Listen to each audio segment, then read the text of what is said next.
Este lugar es el antiguo Mesón de la Mulita, lugar en donde el 20 de enero de 1866 nació el escultor aguascalentense Jesús F. Contreras, donde actualmente, el día de hoy, pues vemos en esta finca pues instalada una birrería llamada El Maguey. Aquí atrás tenemos una placa instalada por la Universidad Autónoma de Aguascalientes, fechada el 6 de febrero del 2016, en homenaje al 150 aniversario de Jesús F. Contreras. Esta placa da fe de que en este lugar, bueno, después de una investigación realizada por Luciano Ramírez y Vicente Esparza, llegan a la conclusión de que este debió haber sido el lugar en donde nació Jesús F. Contreras. El mesón donde nació. El mesón de la Mulita. Aquí te esperamos. Sale, muchas gracias. Bien, hasta luego. Gracias. Hasta luego. Hasta luego. Que estés bien. Aquí nos Hasta vemos. luego. Jesús F. Contreras era hijo de doña Luz Chávez, hermana del ilustre gobernador José María Chávez, a quien no conoce porque este último es fusilado en 1864 por las tropas conservadoras. Su padre era Pedro Contreras, un valiente coronel, patriota de este estado, que combatió a las tropas del imperio de Maximiliano de Habsburgo. Durante su niñez, Contreras realizará figuras de cera para ayudar a la economía familiar, un oficio que probablemente le enseñara a su padre.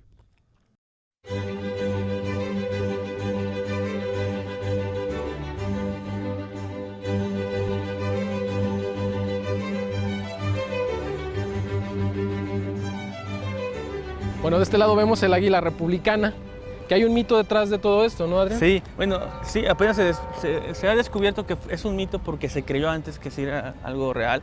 En la Ciudad de México está el famoso Monumento a la Revolución, que realmente se hizo a partir de una obra que se dejó a medias construida, que se iba a hacer para el Palacio Legislativo. Entonces el Palacio Legislativo estaba rematada con un águila, que dicen que es esta, bueno, que es esta águila, o mejor dicho, dicen que esta águila es la copia de la réplica, del original que se está en el Monumento a la Raza. Que finalmente fue instalada en el Monumento a la Raza. Dicen que esta es una obra de Jesús Contreras, aunque realmente no hemos podido corroborarlo. Es decir, hasta ahora sí que hasta no se demuestra lo contrario, no es de Contreras. Se tendría que tal vez ver ahora sí que la firma o algo así, incluso en la de México, en el Monumento a la Raza, y pues obviamente en esta, ¿no? Qué solazos. Está fuerte. Bueno, pues estamos aquí detrás de lo que fue la ex Escuela de Cristo, un lugar en donde estudió Jesús F. Contreras. Sí. En su niñez. Él estuvo aquí aproximadamente pues, en lo que eran los estudios elementales, digamos a partir de los 6, 7 años hasta los 10, 11, donde empezó a recibir también sus primeras lecciones de dibujo. Es importante porque pues ahora sí que no se sabía, y eso apenas son cosas que se están a partir del año pasado, donde se logró, digamos, concretar un proyecto más, digamos, como más coherente, más sistemático del rescate de Contreras. Se empezaron a saber ciertas cosas, ¿no? Incluyendo pues de que Jesús Contreras había sido parte de la escuela, de la ex Escuela de Cristo. Esos son los primeros estudios de Contreras aquí en Aguascalientes. Posteriormente, como dicen los historiadores, a la tierna edad de 14 años, se va a la Ciudad de México a estudiar en el Palacio Nacional de Bellas Artes, a seguir formándose artísticamente, y en este lugar encuentra a uno de sus más entrañables maestros, un maestro que va a definir el resto de los años de su carrera artística. Sí, estamos hablando de Miguel Noreña. Miguel Noreña, exactamente. Sí, bueno, él resulta un personaje fundamental dentro de su formación, dentro de su técnica, que pues bueno, estamos hablando de que la escultura como tal, la fundición, era una actividad que no estaba, digamos, tan generalizada, incluso pues ahora sí que nada más un reducido número de personas la podía llevar a cabo. Noreña era uno de ellos. Noreña fue el maestro de Jesús Contreras, y Jesús Contreras opta por ese camino de la escultura, que le tocó ser parte de un momento en el que la escultura estaba completamente, empezó a ser parte de la vida pública del país. Una vez que pasa el país por tantas guerras y llega el famoso periodo del Porfiriato, donde hubo paz, una pax, ¿no? Ahora sí que hay tiempo para repensar la historia y repensar los héroes y con eso honrarlos. Entonces Contreras en ese sentido se mete de lleno en en la actividad de la escultura, en la especialidad, y ese primer acercamiento pues con Oreña es fundamental. A finales de ese año, Contreras recibe una beca para viajar a París. Durante 2 años, se dedica a perfeccionar su técnica y sigue acumulando amistades. Uno de ellos, el escultor francés Auguste Bartholdi, autor de la Estatua de la Libertad.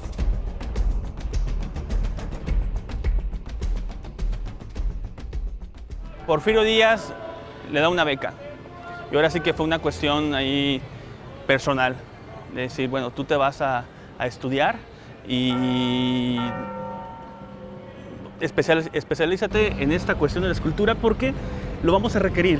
Lo vamos a necesitar. Vamos a necesitar. Y es que por ahí habla, por ejemplo, la maestra Patricia Pérez Walters, que también es especialista en Jesús Contreras, dice de una fiebre de la escultura que se dio a partir de 1880 y de cual Jesús Contreras es parte intrínseca de ese proceso en el que las ciudades empezaron a poblar de héroes, de monumentos, de glorietas, de embellecerlas para hacer un homenaje al pasado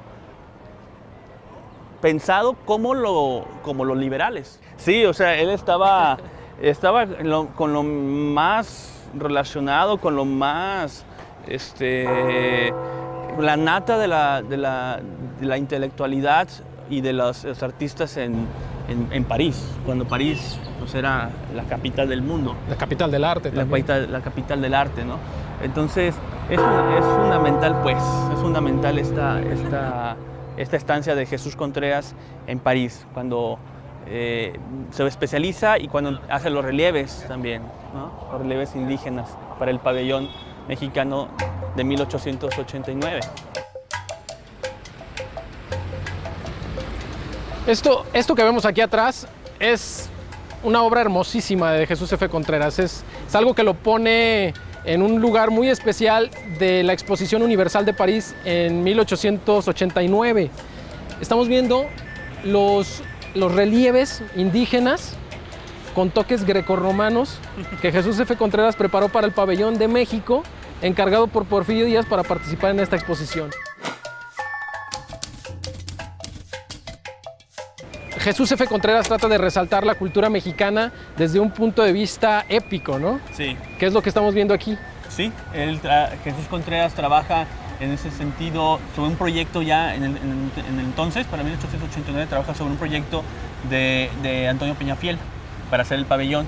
Entonces digamos que él le toca llevar a cabo, pues concretar lo que nada más estaba en papel y que estaba ya inspirado en códices. Bueno, estamos hablando de la cuestión de la vestimenta, de ciertos detalles de la vestidura de los indígenas, porque la musculatura, como bien dices, es más bien como del Olimpo, ¿no? Más bien como más... Sí, como evocando a los dioses griegos, ¿no? Exacto. Entonces, aquí lo interesante es que Contreras trata de llevar a cabo, concretar un proyecto que meta a México dentro de la civilización occidental, pero sin perder la identidad.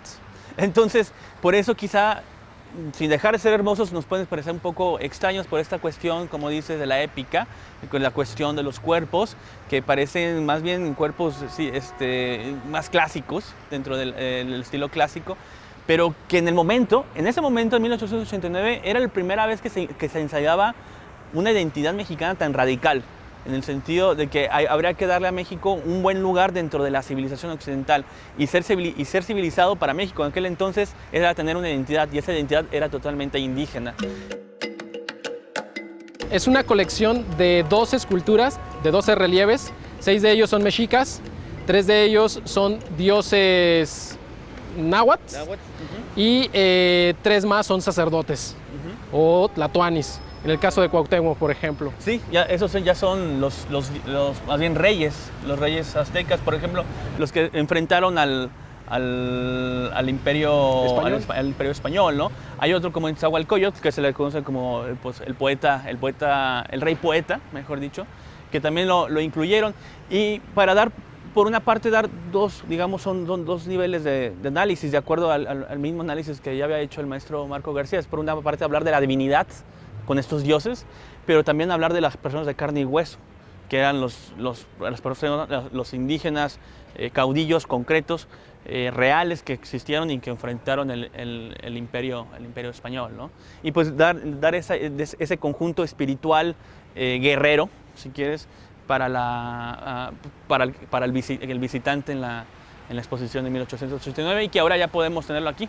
En el Museo del Ejército hay 4 relieves de los hombres de carne y hueso, los reyes, de los caudillos. En el museo, en el monumento a la raza son también copias, son réplicas de las que estaban en el Museo del Ejército. Las otras 8 están acá, en el Museo de Aguascalientes. Entonces se hizo una réplica pues, de todas y se pusieron aquí en el patio Jesús Contreras.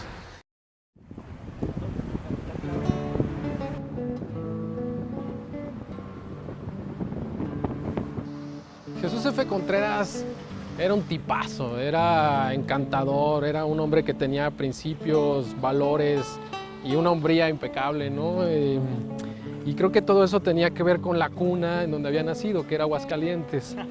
Entre sus amigos estaban el poeta Amado Nervo, el pintor Julio Ruelas y también estaba uno que era el más entrañable, el escritor Federico Gamboa.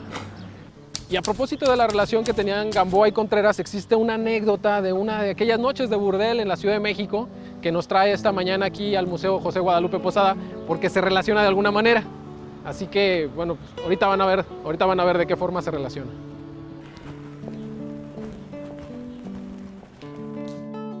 Miserias humanas, aquí está. Este es el grabado que buscamos. La chiquita disparando a la malagueña.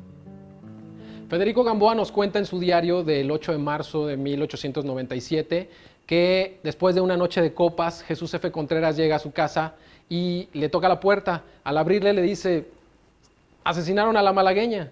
Y la malagueña era la mujer con la que Gamboa había compartido un día antes la fiesta en el burdel en la Ciudad de México. Inmediatamente se dirigen al juzgado para dar su parte y no verse implicados en este crimen. Y bueno, llegando al juzgado el juez les aclara que el crimen ya se resolvió y que no es necesario pues, rendir ninguna declaración y que al contrario, pues simplemente que les sirva de lección y que pues, tengan más juicio la próxima vez. Días después, José Guadalupe Posada ilustrará este grabado, que aquí está la placa original, para uno de los diarios de la época, en donde se ve claramente el momento en el que la chiquita, una mujer proveniente de Jalisco, asesina a la malagueña disparándole debajo del ojo izquierdo. Y Posada nos regala este momento.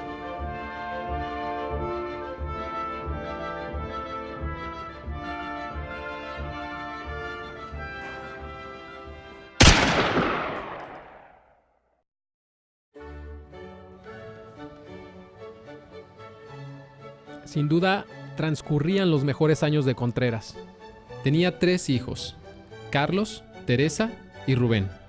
Se encontraba realizando grandes proyectos de urbanización. Y de forma irónica, como si se tratara de una mala jugada del destino, aparece una grave dolencia que limita el movimiento del brazo derecho del escultor. Como si adivinara el diagnóstico, Jesús F. Contreras se dedica a acelerar la producción de algunos monumentos y prepara las obras que presentará en la Exposición Universal de París de 1900. Un año después, en el mes de mayo de 1998, el escultor de tan solo 32 años de edad viaja a Francia con la esperanza de recibir ayuda médica especializada. Pero llega tarde. Contreras presenta una tumoración maligna que requiere extirpación radical.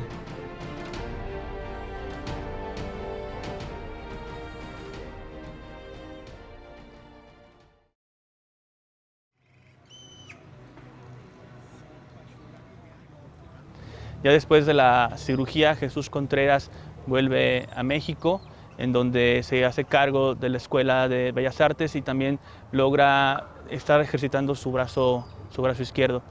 También se va a dedicar pues, a hacer figuras de barro. Ese va a ser el método para después que estas figuras los talladores la conviertan en mármol.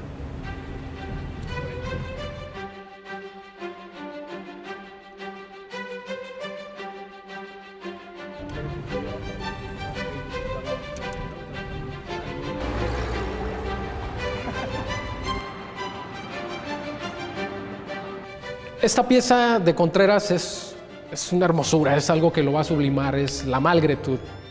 es una palabra en francés que significa en español a pesar de todo. A pesar de todo era por el mito de que Contreras la había construido con un solo brazo, que era el brazo izquierdo. De acuerdo a la historia, Jesús F. Contreras contraería un cáncer a finales del siglo XIX y este cáncer fue diagnosticado pero no fue tratado a tiempo, y es en Francia cuando lo atienden y confirman la enfermedad y es amputado el brazo derecho. Sin embargo, se dice que el espíritu de Contreras se sublima, se engrandece, ¿no? Y que nunca decae el ánimo, que era un personaje muy positivo y que sigue creando obras de grande belleza, como era La Malgré Tout, que lo hace ganar la medalla de Caballero de la Legión de Honor de Francia, que era uno de los reconocimientos más grandes que otorgaba el gobierno francés a un expositor, a un artista, y que parece ser que Contreras es el primero y tal vez el único artista latinoamericano que ha ganado una distinción de este tipo. Sí, bueno, aparentemente fue el primero que ganó una distinción de ese tipo en aquel momento. Y bueno, también hay que resaltar el hecho de que la medalla fueron 2 premios, el premio de escultura, un gran premio de escultura por la Malgré Tout, y el otro fue un reconocimiento de parte de la República Francesa, el de la medalla de la Cruz de Caballero de la Legión de Honor, una forma, digamos, como cuestiones estas diplomáticas, ¿no?, de reconocer del gobierno de Francia a un artista latinoamericano por su obra, ¿no? Entonces, digamos que ya en 1900 era el culmen de Jesús Contreras, que también ya traía un montón de proyectos. O sea, él nunca dejó, como bien dices, nunca dejó de trabajar y de estar concibiendo lo que seguía, ¿no? Y bueno, cabe resaltar que esta es una réplica de la original, que la original se encuentra actualmente en el Museo Nacional de Arte, sí, en el MUNAL, que lo conocemos. Anteriormente estaba en la Alameda.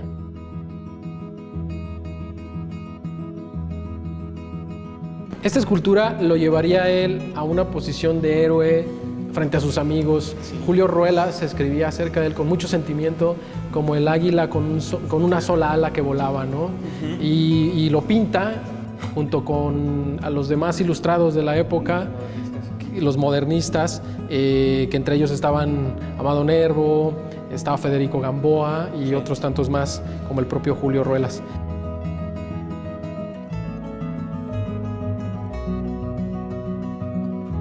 Esta figura de Contreras lo llevará al mito, lo va a llevar a la cumbre de su carrera, y era muy valioso comentar que se trata de una mujer encadenada, parece ser que está sometida hacia la piedra, pero a la vez es una figura de libertad, una figura que desafía, que muestra ese duelo de Contreras, ¿no? Sí. En el momento de la tragedia. Sí, creo que sí se puede decir que hay cierta analogía entre lo que estaba haciendo Contreras en esta obra con lo que él estaba mismo viviendo, con la amputación de su brazo y con no muy buenos esperanza de vida, ¿no? Entonces, en ese sentido, pues sí habría algún tipo de analogía entre la obra y la vida de Contreras, ¿no? Y sobre todo por el nombre, a pesar de todo, porque a pesar de que estás sin brazo, pues sigues adelante, ¿no? Es que nos brincamos por acá. Sí, estaban aquí los restos. En 1902, a mediados, ya Jesús Contreras llega al culmen de un largo proceso de agonía, literalmente. El cáncer había avanzado hacia otros órganos. Sí, no sirvió el hecho de la amputación, de todos modos se empezó a expandir. Y Contreras, aunque no había detenido toda su producción, aunque no había detenido sus proyectos, los contratos, etcétera, pues fallece en la Ciudad de México, en su casa de la Colonia Juárez. Y pues fallece, y pues fue también, aunque ya quizá mucha gente lo esperaba, pues también fue un golpe fuerte para sus amigos, para el régimen, porque saben que era el que hacía toda la chamba también, ¿no? Para las esculturas, y incluso también Contreras ya estaba ensayando entrarle un poco también a la cuestión del urbanismo o la cuestión también de la arquitectura. Se dice que el día del sepelio acuden amigos, entre ellos Amado Nervo, que estuvo muy cerca de él, Federico Gamboa, y hubo palabras, hubo llanto, que cuesta resignarse a perder a un amigo como lo describen a Contreras, ¿no? Es que Contreras realmente era el artista de la época. Había conquistado, digamos, a la sociedad intelectual, política, con sus proyectos, y todo el mundo sabía que era el que había pues, iniciado como emprendedor todo esto, ¿no? Y pues reconocido a nivel nacional como a nivel internacional. Se perdía uno grande, ¿no? Uno de los grandes, un hombre ilustre de México, ¿no? Un hombre ilustre de México. A final de cuentas, pues su obra fue la que siguió ahí, ¿no? Sigue latente, sigue más bien totalmente, forma parte de los paisajes urbanos de México, en ciudades como Guanajuato, en ciudades como Zacatecas, incluso Aguascalientes, Ciudad de México, no se diga. Y eso está ahí, es lo que vale, es lo que tiene. Sin embargo, también hay obra íntima, como la que vimos de Malgré-Tout, que también tiene su propio mérito, ¿no? Murió muy joven, 37 años, no, o sea, estaba también despegando bien en su carrera, ¿no? Y no, pues ahora sí que no sabemos dónde pudo haber terminado si hubiera consolidado bien eso. Pero, pues bueno, su familia se encargó de cuidar ese acervo, todo su legado y pues promocionarlo difundirlo lo más posible. Contreras va a ser el promotor del nacionalismo, el promotor de estas esculturas que empiezan a darle un sentido de modernidad al pueblo, pero también es un promotor, es un héroe, es un promotor de la revolución del arte en México. Creo que esa es la relevancia que tiene Contreras y la relevancia que tiene esta historia que contamos el día de hoy acerca de Contreras a nivel nacional, a nivel internacional y también a nivel local, y por eso nos sentimos muy orgullosos de ser hidrocálidos y queríamos contar esta historia porque nos parecía muy importante darle su lugar a uno de los grandes próceres de este estado, a uno de los hijos de este estado, y darle un merecido homenaje como tantos que se le han hecho y como tantos que se merece. Realmente el honor que merece Contreras, pues creo que está sin duda. Sin embargo, sí hay que hacerlo, como resaltarlo, ¿no? Y espero que en ese sentido, pues, lo que se hizo el año pasado por su 150 aniversario. En el 2016. En el 2016, pues sí tenga esta relevancia, y creo que también, pues en cierta parte, este programa es un eco, o es como de esto que se hizo, para darle el lugar que merece a Contreras, porque siempre ha estado ahí, pero como que no estaba tan, no era tan, no se le daba la importancia, y ahorita estaba resaltando y creo que se le está dando el lugar que merece. Y pues agradezco yo, Daniel, la oportunidad de estar aquí, compartir los conocimientos y opinar, que también el que conoce a Contreras no deja de hablar de Contreras, ¿no? La frutosomanía de dirigir a Luciano Ramírez. Ándale, ese es el fenómeno. Muchísimas gracias, Adrián, por haber estado con nosotros. A ti, Daniel, muchas gracias, pues estamos aquí. Gracias.